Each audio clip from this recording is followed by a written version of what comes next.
ये मामला अब उठ खड़ा हुआ है और इसके ऊपर प्रोटेस्ट हो रहे हैं पूरी दुनिया में, सिर्फ ईरान में नहीं बल्कि पूरी दुनिया में प्रोटेस्ट किए जा रहे हैं। दिस इज़ अनबिलीवेबल रियली कि ये हम कौन सी सदी में और कौन से वक्त में ज़िंदा हैं।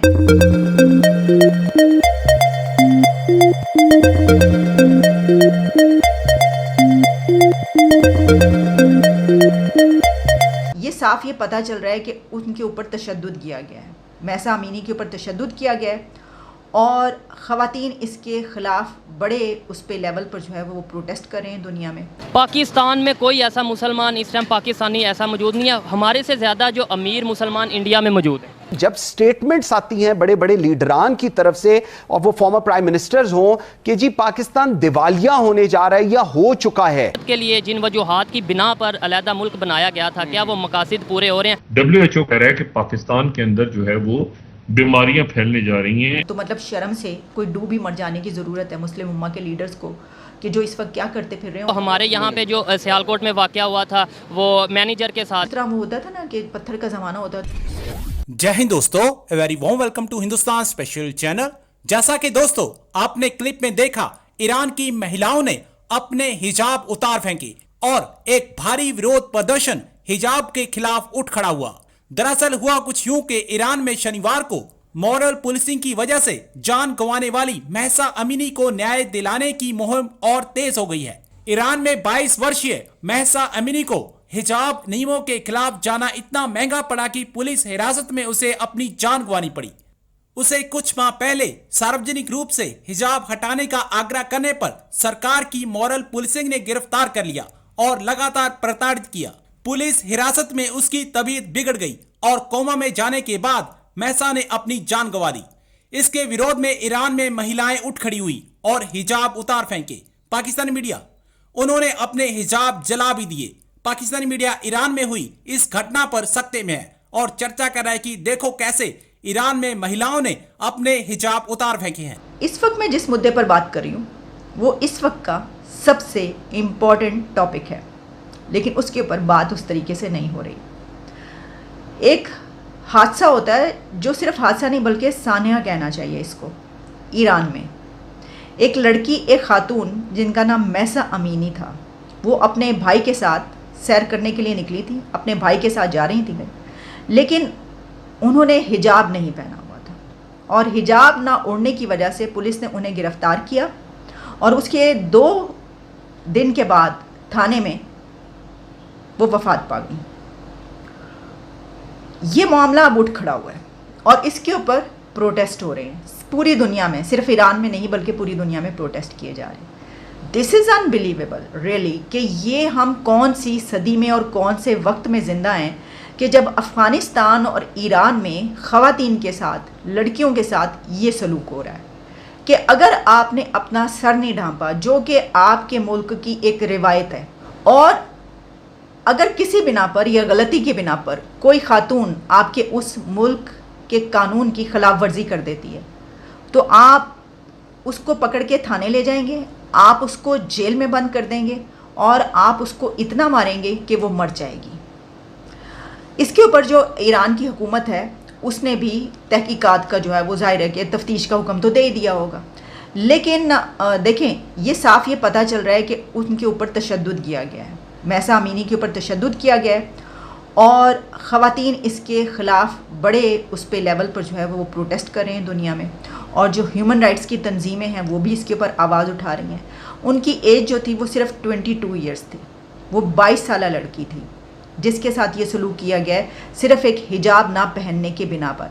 और इसकी वजह यह है कि ईरान में है एक इखलाकी पुलिस, एक मॉरल पुलिस। अब वो क्या कह रही है, पुलिस क्या कह रही है, वो कह रही है कि वो उनको जो है वो दिल का दौरा पड़ गया था, 22 साल लड़की को दिल का दौरा पड़ गया था, वो ये कह रहे हैं। यहाँ पे पाकिस्तान के थानों में भी ऐसा ही होता है, जब पकड़ के ले जाते हैं ना और वो पुलिस कस्टडी में तशद्दुद से मर जाता है कोई, तो उसे कहते हैं कि इसको ये बीमार था, इसको ये था, और यहाँ पे तो गलत रिपोर्टें भी बनवा लेते हैं। अच्छा, एक तरफ जहाँ हम इसकी बात कर रहे हैं वहीं पर हम ये भी देख रहे हैं कि जो अफ़गानिस्तान है वहाँ पर जो ख़वातीन हैं उनकी तरफ से एक ख़त लिखा गया दुनिया की और ख़ास तौर पर जो मुस्लिम उम्मा है उसकी अथॉरिटीज़ को, जितने भी लीडर्स हैं, इस्लामिक कंट्रीज़ हैं दुनिया के, उनके लीडर्स को जो है ये ख़त लिखा गया है, जिसमें उन्होंने ये कहा गया है कि उन तालिबान का जितना ये इराक़ देख रहे हैं, 1 साल हो गया उनके साथ जो सलूक किया जा रहा है और उनको स्कूलों और कॉलेजेस में नहीं जाने दिया जा रहा, तो इसके ऊपर कोई आवाज़ उठाएगा?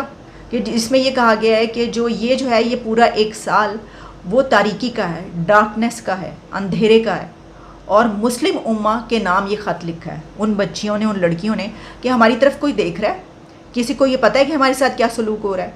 और आप ये देखें कि हम क्या इजलास हो रहा है वहाँ पर जनरल असम्बली का 77th सेशन, वहाँ पर कोई कंट्री इसके ऊपर बात करेगा? ये महसा अमीनी के ऊपर बात करेगा कोई? वहाँ पर कोई कंट्री, ये जो ख़त लिखा गया है अफ़गानिस्तान की लड़कियों की तरफ से मुस्लिम उम्मा के लीडर्स के नाम, जिसमें बताया गया है कि ये जो पूरा एक साल गुजरा है उनके साथ, एक अंधेरे में डूबा हुआ साल, इसमें जो है वो उनके साथ जो कुछ हुआ है, उनको स्कूल नहीं जाने दिया गया, उनको कॉलेजेस में नहीं जाने दिया गया, वो घर पे बैठी हुई हैं, उनको कोई काम नहीं करने दिया जा रहा। किस तरीके से वहाँ पर जो वीडियोस वायरल हो रही हैं, वहाँ पे तो मर्दों को पकड़ पकड़ के मारा जा रहा है। तो क्या ये जो 77th session of general assembly है, इसमें इन ख़वातीन लड़कियों अफ़गानिस्तान और ईरान की ख़वातीन के लिए कोई बात करेगा, कोई आवाज़ उठाएगा? मेरा ख्याल है कि कोई भी बात नहीं करेगा। ह्यूमन राइट्स की तंजीमें जो हैं वो भी इस वक्त कहाँ हैं, वो क्यों नहीं? अच्छा, मैं देख रही हूँ कि आवाज़ उठ रही है, लेकिन जिस तरीके से आवाज़ उठनी चाहिए उस तरीके से नहीं हो रही। उस तरीके से इसके ऊपर मज़ीद बात करने की ज़रूरत है। और ख़ास तौर पर ये जो ख़त लिखा गया है मुस्लिम उम्मा के नाम, तो मतलब शर्म से कोई डूब ही मर जाने की ज़रूरत है मुस्लिम उम्मा के लीडर्स को, कि जो इस वक्त क्या करते फिर रहे हैं, और कोई नहीं देख रहे कि अफ़गानिस्तान में वहाँ की ख़वातीन के साथ क्या हो रहा है, और कोई नहीं देख रहा कि ईरान में उस 22 साला खातून के वो किस तरीके से मार दिया गया, सिर्फ इसलिए कि उसने सर पे दुपट्टा नहीं लिया था, हिजाब नहीं लिया था। पाकिस्तान में कोई ऐसा मुसलमान इस टाइम पाकिस्तानी ऐसा मौजूद नहीं है, हमारे से ज़्यादा जो अमीर मुसलमान इंडिया में मौजूद है। ये तो बात बिल्कुल ठीक है, लेकिन ये बात ठीक है, तो फिर इसका मतलब ये हुआ कि वो अपनी मर्ज़ी से वहाँ पर भी काम तो कर रहे हैं। लेकिन आपको नहीं पता, ये जो वो लड़की थी जो मस्जिद में, उसका जो नाम था वो बाहर, वो क्या था उसको, मैं नाम बोल रहा हूँ शायद, मुस्कान नाम था उसका। वो जब निकली है, हमारे यहाँ पे जो सियालकोट में वाक़या हुआ था वो मैनेजर के साथ, इसके अलावा सिंध में वाक़या हुआ कि हिंदू लड़की को कत्ल कर दिया गया। ऐसे तो फिर ये भी कहा जा सकता है कि पाकिस्तान में जो मिनॉरिटीज़ हैं, पाकिस्तान में जो हिंदू कम्युनिटी है या दूसरे मिनॉरिटीज़ हैं, वो भी सेफ नहीं। फिर हम में और उनमें क्या फ़र्क? अब पाकिस्तान में जो प्रॉब्लम ये है कि बहुत सी जमातें जो हैं वो एक इंटरप्रिटेशन ऑफ इस्लाम जो है उसको अपने नज़रिया से देखते हैं। तो उस हवाले से फिर जो ये पहले जो है 9/11 के बाद जो है ग्लोबली जो है इस्लामोफोबिया के खिलाफ जो एक छोटा सा ग्रुप था, उसको इस्लाम के साथ काउंटर करके, कनेक्ट करके पूरे इस्लाम का जो है दागदार बना के, तो इस तरह ये छोटे मोटे ग्रुप जो हैं, ये जो रेडिकलिज्म है, ये हर एक सेक्ट में पाई जाती है। इसका रिलीजन के साथ कोई लिंक नहीं है। बिल्कुल कोई भी जो मज़हब है वो दहशत गर्दी को जो है वो सपोर्ट नहीं करता।